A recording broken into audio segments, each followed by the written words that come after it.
here with the Artisan Tarot. Make sure to like, share, and subscribe. Also, join me on TikTok. I post when your fairy blessings get posted like ASAP, so you guys can know. Also, just wanted to make sure, not only do you like, share, and subscribe, if you would like to book a reading with me, you may do so down in the description box below. I am open till Memorial Day weekend, and if you can't reach me during my scheduled hours for a live reading, I actually do recorded sessions. They're the same price. You just click the time you want your reading delivered by to your email with the video link, and I send it to you. So make sure you input your email right. Other than that, if you would like to go over your rites, rituals, spell work, and incantations with the Mother Isis Oracle with me on Patreon for your sign, I already have that posted on Patreon. And last but not least, just because we got over the full moon in Libra does not mean that full moon in energy with Libra is dissipated yet. It will follow into the full moon in Scorpio. So make sure you check out the reading on Patreon. $35 for the full moon Libra video. And then when we head into Scorpio, just so you guys have your recap, it's a subscription, okay? So now that I got all that out of the way, oh, and I wanted to note, once Memorial Day rolls around, Virgo, I will not be available to do readings. I am being put in my family, one of my siblings' weddings at kind of the last minute. So I will be meeting and greeting family for 2 weeks in June, the very first 2 weeks in June. So I won't be back to do private sessions until June 16th, but I will be accepting tips and you guys will still be getting your Fae blessings. But I just wanted to let y'all know at that time my calendar is closed, which is why you only have till Memorial Day to get a session with me. So Virgo, it's a lot going on. I've been running around with my head cut off like a chicken trying to get things done. Okay, so that's out. All right. Show me, please, my beautiful Seelie Fae. What are the messages that you have for Virgo coming through? Show me, please. Clear to divine guidance. Oh, Virgo, a blessing of movement. Didn't we get this card last time? I know y'all got it. I'm going to pull another one. All right, show me another one, please. My beautiful Seelie Fae for Virgo. Another directional energy. Oh, blessings of the ever young. Oh my God. You and Leo, man. Y'all just got 3 cards. I'm like, dang, y'all guys working me like a hoss. But okay, I'll humor you. Here's the deal. Virgo, you got a lot going on. And I know I pulled this card for you guys last time because I went in depth into it. And it's still here. So this is telling me this energy is still working for you. Good job. You're going to be moving. I told y'all, I did go back and make sure. It was either the week or the week before where this came up. And the thing about these Fae blessings is they can last from 1 to 6 months, even possibly a year. So just letting you know, this energy is still here manifesting with you. But to recap, this is a card. It's a blessing of movement.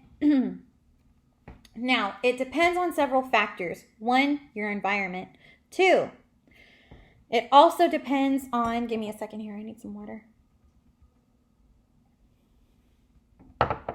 This blessing of movement card, it takes place at night. I don't know if you guys will be moving at night or if there's like, that's when you're thinking about moving in general of where you're going on your life path. But this is also a card of physical moving, like moving of house. So not sure if you're planning a move or if it's like still in its infancy or it's still in that creative void in the dark, but you got the green light to go forward. My only thing is if you haven't started, I would tell you wait till after Mercury retrograde, because Mercury retrograde likes to mess with moves and apartment leasing and housing. So if you can put it off till basically June the 16th, that would be a good idea. If you can't, just know your housing may be short-term or the contract might not be so good. So please, please, please, please, please learn from my mistakes. Double check your contract. Double check anything that anybody tries to make you sign before you apply for an apartment or a job or anything like that, for non-refundable deposits, anything like that. Because if I've learned anything from Mercury retrograde and moves, and this card comes up, definitely need to rethink what we're signing, okay? But on the up and up, you will be moving forward. You are moving forward. Stagnant energy is clearing. Now, the back part of your chart, I would say the front and middle are a little active right now. But you also have a blessing from the ever young fairy. Now, every time I keep pulling this card, I always hear ever long from the Foo Fighters in my head. And I always kind of think of this card as like, okay, it has to do with like ever long. That song talks about romance, and like I always associate it with young love and heartbreak, but the way I have looked it up, and it was written on love going forever. So interesting. I'm not sure what that has to do with you guys, but there's a perspective there. But I thought that was actually really interesting. I was like, oh, so it's about love perpetuating, and, you know, them continuing to sing the song. How cute. You know, like, I was like, oh, my little Megara comes out. How cute. But when I say that. But anyway, the thing is this is also a card of health and vitality. So this isn't just any kind of health. Now, this is not a health reading as in like medical, but this has to do with, since you do own the 6th house, I mean, clearly it's here, because 6th house that you rule is health, luck, and wealth. Now, I would say, since this card is coming up, if you need to go see a doctor, please do so. Definitely. Because this is about vital energy coming back to you. Now, I have to think of where Mars is in your chart and how many houses back, because it's you, Leo, Cancer, Gemini, Taurus. So that is your, I want to say 10th house. Hold on.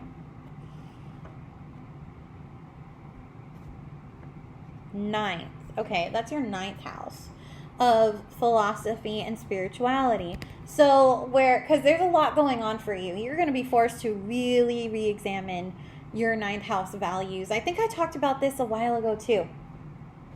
I know I did with another sign. It was like, I think it was you, but it was either you or Capricorn. But there's a reason for that, because as we go more and more into Mercury retrograde, you're going to feel all of this energy that is now moving forward, because Mars is most likely into Taurus at this time. Because last I checked, he moved out of Aries. So the only other clue is he moved into Taurus, because he's not going retrograde anytime soon. But it's almost like it feels short-lived. And the reason I say that is because when you have this energy coming through, and you have this energy, and then you have Mars, and then you have a Mercury retrograde on your hands, that energy, that health, vitality, it's meant to get you through the next 30 days of the retrograde and the 2 weeks post-shadow. Now, when Mercury goes post-shadow, my energy usually quickens up very quickly, especially as we go more and more post-shadow. Pre-shadow, it actually does the opposite.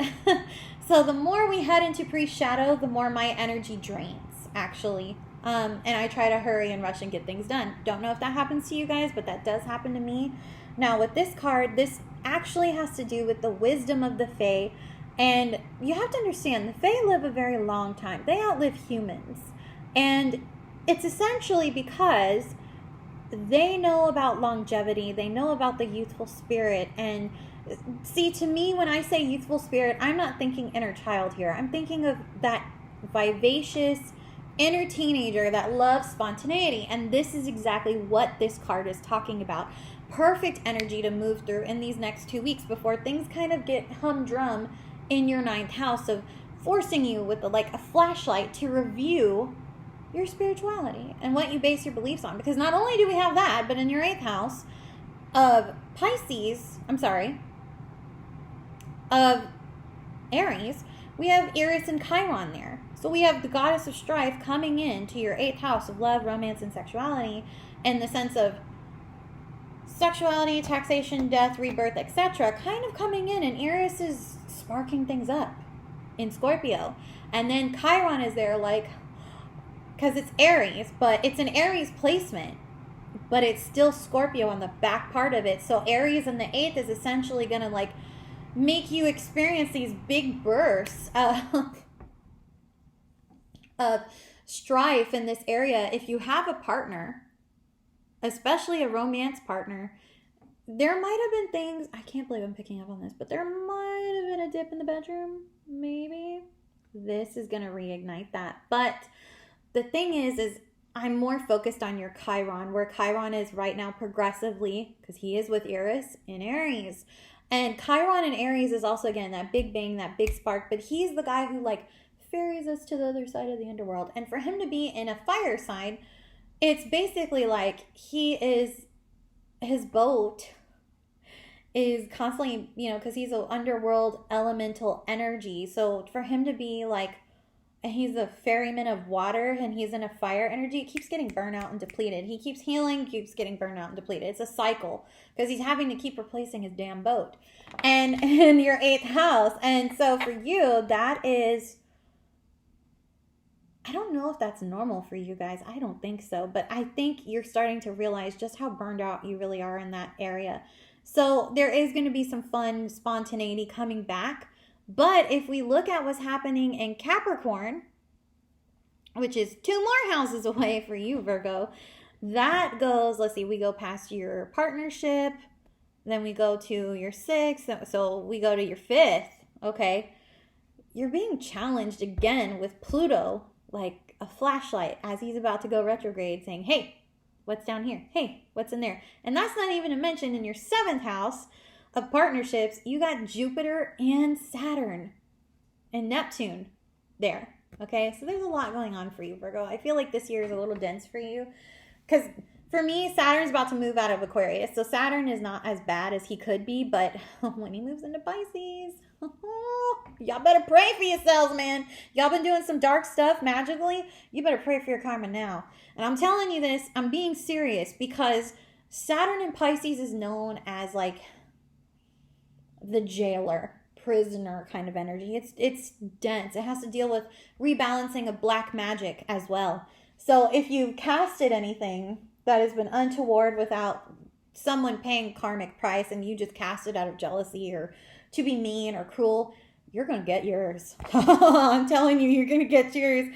And these energies, I'm telling you this because not to fear, not to make you scared, but to tell you, be prepared.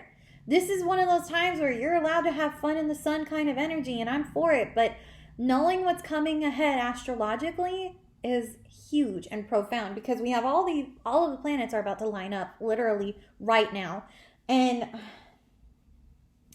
an astrologer, this is exciting because I've never seen anything like this before except the comets that happened in 2019 and when Saturn and Jupiter came together in Aquarius. That was such a great night. Like, I still remember that. And it was awesome, and the eclipse on my birthday this past year. But, with Taurus and Scorpio, and that was pretty cool. But the thing is like, Virgo, you're being pulled in all of these directions now. And you're like, but I'm Earth, I'm Earth, I'm steady, I go this way. And I'm telling you right now, Virgo, you can't continue to have this mindset of staying stuck. You're almost regressing to Taurus nature if you go that way. And you're like, oh, how dare she say I'm a Taurus? But I'm right. I wouldn't say it if it weren't true. I'm right. Because when you regress like that, what happens is you end up going more into your Taurus placements. And Taurus is right now experiencing a lot of, like I said earlier, energy and movement, and you're being asked to shift that out of place and put your focus into something better. And you're like, okay, Luna, well then tell me, what is the better? I hear you Taurians, you Virgos out there, you Virgos and you Taurus, you bitter that I called you a Taurus, whatever. But me, I'm gonna be honest with y'all. The best way to shift that energy is you need to go figure out where it's really coming from. But you have the goddess Bridge, or in this one, this is called the Blessing from Bridge's Flame. Now, this actually has to do with fire energy, which is funny because I actually got an interesting insight about fire magic this past weekend. It kind of dawned on me. So I'm going to go ahead and explain it in terms of, first I'm going to explain her, then I'm going to explain what I figured out. So with the goddess Bridge, she is a goddess of unconditional love. She actually is in another deck that I own in the Dragon Fae Oracle. And she came out, but she wanted me to work on something with someone that I was like, dude, I am not ready for that. Like, I'm just going to let you know, I appreciate you, but It's been 6 years of me doing this on my end. I can't continue to do this no more for the sake of myself and my sanity.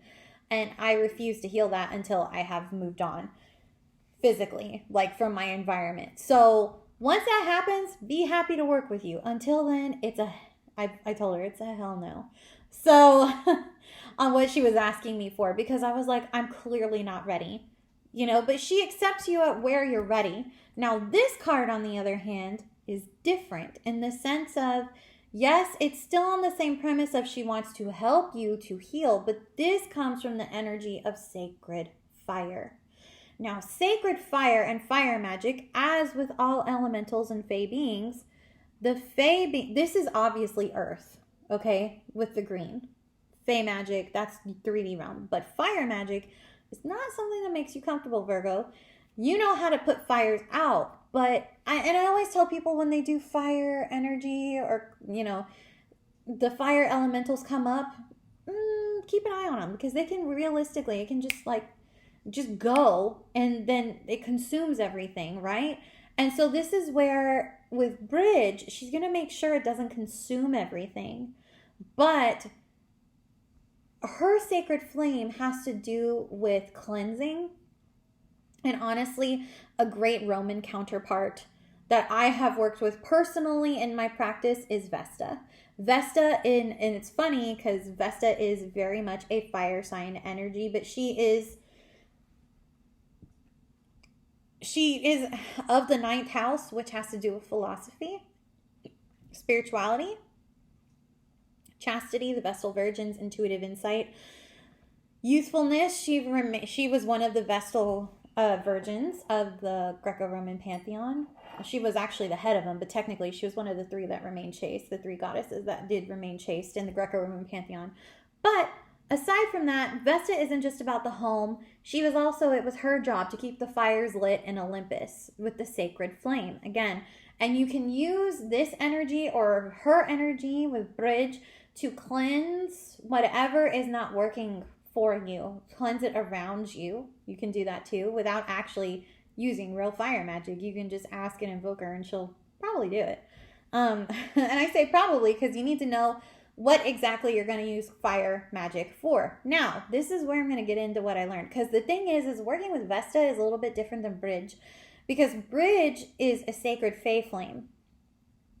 If you saw the film Curse, they talk about the fae fires and how it actually, even though it's somebody wrote this, I suspected it might have been channeled. Because they talked about how Excalibur was forged from the original fae fires that are eternal flames that do not die out. And it is a sacred flame. Now that flame was green. In this one we have kind of black and orange and yellows. So we have like this dusty like orange chakra energy, but we have mainly yellow, which is solar plex, which is solar energy, aka fire energy. Now you've got a lot going on with Aries, which is fire energy, but it's the spark of fire energy. So what you really need to be tapping into, Virgo, you need to tap into Sagittarius energy, which for you might be a little bit difficult because that's your 4th house of friends. And Sagittarians are cosmic in nature, but you can learn from them if you know how and if you respect them. Oh, hang on. I didn't realize I froze. Give me a moment.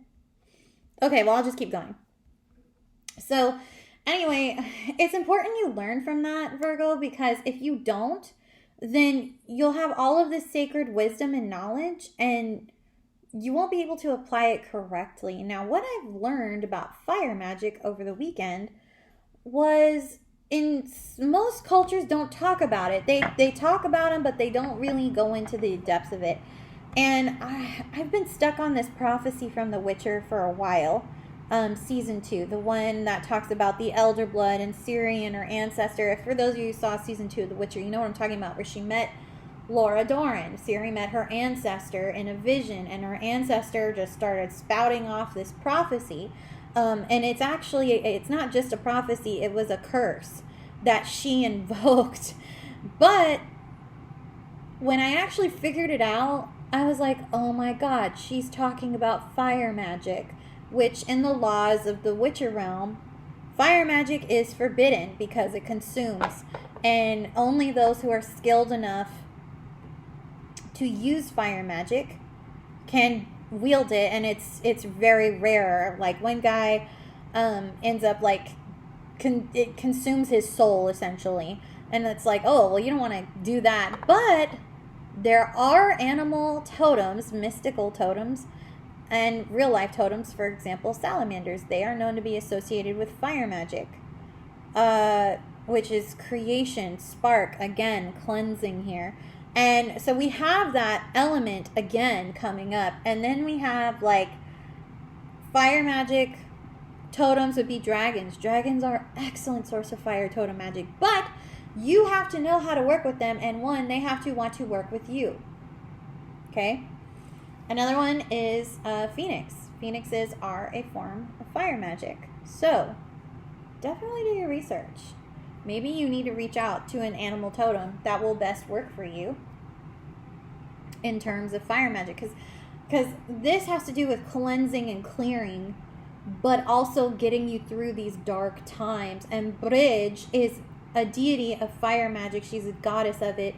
In the Fae realm, she is the eternal keeper of it, but she also knows how to wield it to get rid of destructive forces. So other than that, Virgo, that's realistically all I have for you. Now, this isn't a license to go do fire magic rituals. I don't think y'all are ready for that. But I think you do need to do your research, because if you need an animal guide or spirit, go look up fire magic totem ones, or join me for your rites, rituals, and incantations with the Isis Oracle, where we go into what you might use instead of fire magic. So there's that too. Other than that, guys, that's all I have for you. If you would like to tip me, please do so. If you would like to book a session with me, please do so. And like, share, and subscribe. I'll see you next week. Bye, guys.